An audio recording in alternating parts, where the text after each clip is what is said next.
First of all, a quick apology for the hair. I really should have got a trim before lockdown.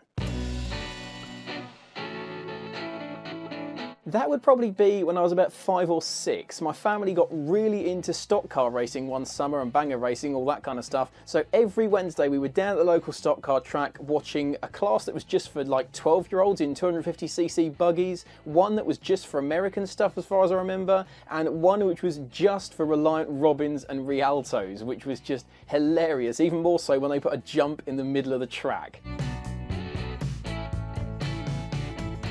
I passed my test in my own car because my driving instructor only had an automatic car to hand on the day, so I had to use my own car. But since I know what the next question is, we'll jump onto that and I'll do 2 in 1. Told you, my first car was a 2002 Fiat Seicento Sporting, and loved that little thing so much. It looked awesome for what it was. It looked like a little baby hot hatch. It was really cheap to insure actually for a 17-year-old compared to most stuff, and cost tuppence to fuel because it did nearly 50 to the gallon no matter how you drove it. And as long as you drive it like a small Fiat, which is just weld your foot to the floor, watch the valves bounce out of the bonnet and watch the grin on your face grow. That thing is just huge fun. I adore it. About a year later, I fell down the modifying rabbit hole with it. I've put the brakes off a Punto GT Turbo, I've put a Punto 1.2 litre engine in it now, custom wheels, I've got the seats out of a Subaru WRX in it. Yeah, I've gone to town on that little car just a bit. To be fair, I've spent far more than it will ever be worth modifying it, but I don't ever plan to get rid of it. I love it that much that frankly, it's never going anywhere.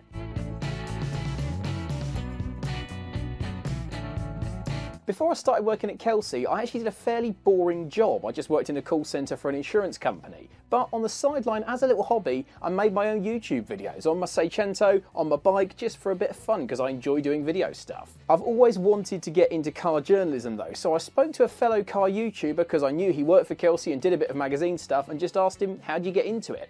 He said to me, you can do far worse than just fire off your CV and any articles you have written to Phil Whedon at Kelsey. So I did exactly that, and just 2 days later I got an email back from Phil saying, do you want to come and spend a week with us and do a bit of work experience on Classic Car Buyer? I spent a week with the team and I loved it. I got to work in a magazine environment. I even wrote a couple of articles that ended up in print, and as someone who's never done that before, that was massive. Just loved it. I rather assumed that would be that and I'd just get a little notch on my CV that I could add in for any future job applications or anything like that. But about 6 or 7 weeks later, at about 10 or 11 o'clock at night actually, I got a phone call from Paul saying they were having a bit of a rearrange with jobs and roles in the office, and they were looking to branch out into YouTube and video stuff. They said, would I be interested in a full-time position on Classic Car Buyer and as head of video for Classics World? Yeah, and I haven't looked back since. It is my dream job, in fact. I just adore it. The people, the cars, the experiences, it is everything I hoped it would be. And there you go, there's a little bit of background for you. So every Classics World video, even if I'm not in it, I am responsible for it. I film it, I edit it, I do all the videography, I find all the music, make the thumbnails. That's all me. So even if I'm not in front of the camera, I am behind it.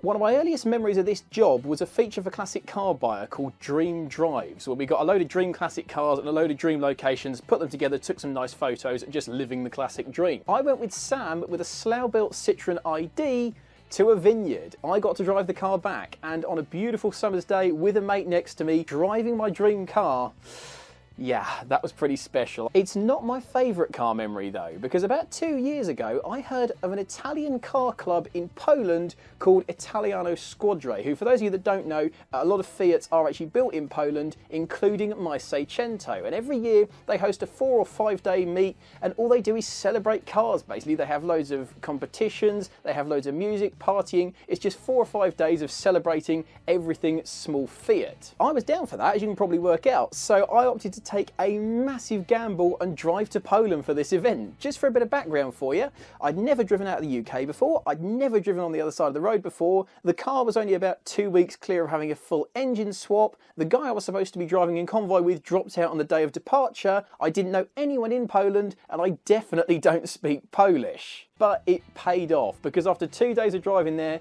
it was a wonderful event. The people were lovely, the cars were incredible, the vibe was amazing.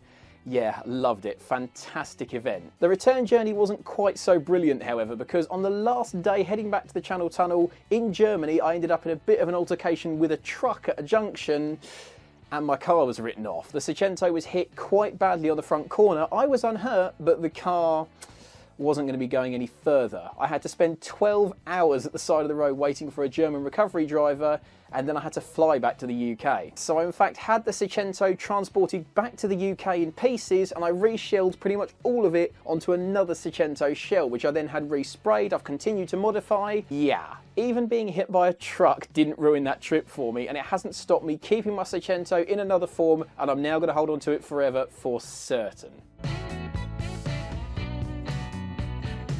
I haven't actually owned that many cars, thinking about it, and I've only actually sold one of them, technically, which was a 2012 Fiat Punto that I don't even miss slightly. But there is one car that I definitely regret not buying. One of our publications was getting rid of their project car because they pretty much done all they wanted to do with it, and that car was a Mercedes 190e 2.6. Quite apart from the fact it had done 200-odd thousand miles, it was pretty much perfect condition. It ended up being sold for 1,200 quid. I still can't really work out why I turned that car down, and if you are watching as the guy who did buy it for 1,200 quid, get in touch and I'll even offer you 1,250 for it.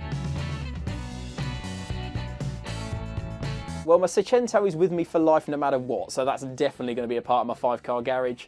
The Citroen DS was everything I hoped for, even though I actually drove an ID, so yeah, there would have to be a Citroen DS in there. It's just a wonderful experience. Alfa Romeo Giulietta Spider as well. We did a video on it on the channel. Go and watch it if you haven't, because that car was everything that I hoped it would be as well. A classic Italian roadster. Absolutely loved it. Beautiful car, wonderful to drive. The next car would be a Lancia Delta Integrale Evoluzione 2. Delta Integrale for me is just so cool even today. And I think I'm actually going to agree with Paul on this one. E39 M5. There's something about it that just ticks all the boxes. Now that's 5 cars, but we didn't say anything about bikes, did we? So I think I'd have to keep my Kawasaki ER5 because yeah, that thing's awesome. Also fancy a Ducati 999. Actually, they're cool. And an S1000RR. I do like them. BMW GS. I do keep thinking of buying one of those. ZX7. We've teamed up with Lancaster Insurance to give away this awesome Ford Escort XR3i. You can enter at the link on screen or at various classic car shows this year. Get involved and for completely free you could win this hot hatch icon.